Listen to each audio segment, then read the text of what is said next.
Hello, my name is Astrid Schomaker and I'm the Executive Secretary of the Convention on Biological Diversity. I'm currently here in Nairobi for two important meetings of our subsidiary bodies, dealing with scientific and technical information, and then also with questions related to the implementation of our convention, just a few months before our important COP17 in Yerevan, Armenia, that will look at our global review on the progress in the implementation of the Montreal Global Biodiversity Framework. So I believe the glass is half full. So definitely we need to accelerate. We have just done a global report on progress in the implementation of this 8-year framework, on the Montreal Global Biodiversity Framework. And the first finding, and very clear finding that we had, was that this framework has generated unprecedented engagement around the world with biodiversity and with nature. And with engagement, I mean more government action, but I also mean more from civil society and more business that understand that biodiversity matters to them. So that's really good news. The issue that we now have is the first 4 years were really about aligning national plans with the global framework and the global commitments. The next 4 years now must be accelerated implementation of the targets that were put in place. We have almost 4,000 targets that countries have set from 87% of our parties. That's an amazing number. 172 parties, I believe, have now put targets in place. That is really a breakthrough.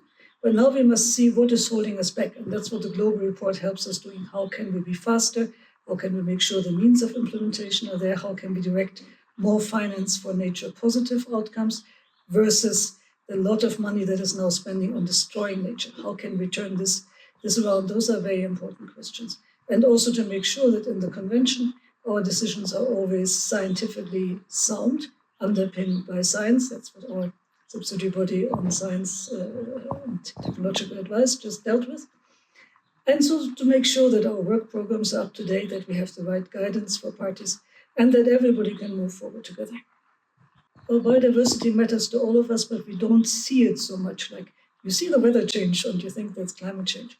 Biodiversity loss is there in the background.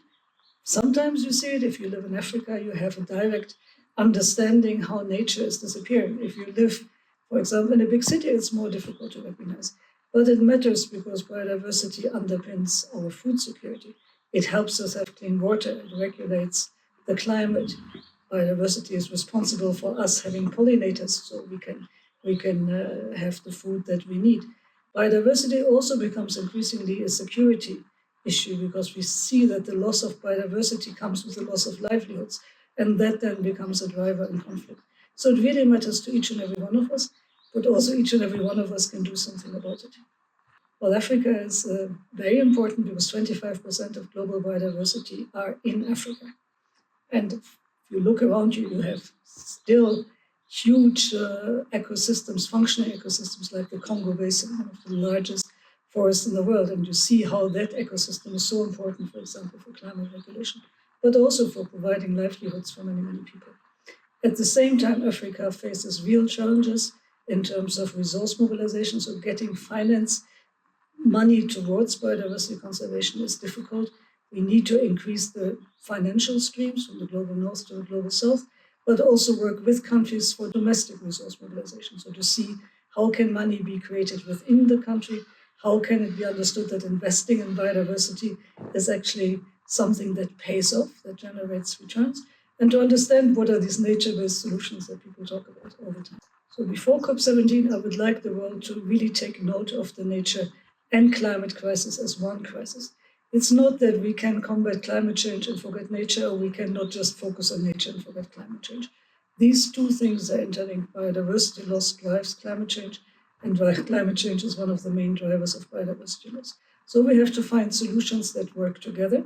What I would really like the world to do is take note of that, and then for citizens to speak out and say to their governments, please engage with the nature crisis, understand why it matters for us, why it matters for future generations, and understand that the fact that the loss of nature and the nature negative spending is so rapidly outpacing all the positive efforts that are made, that is something that you governments need to change. So I would love governments to be held to account and environment ministries to be supported by their citizens and companies to come to the table and understand that ignoring nature means basically coming at their peril. It means undermining their own resource base that they need for their business activities. And hence also business should be more engaged and start looking at its impacts, at its dependencies, at the risks it faces from biodiversity loss, and factor that into its decision making.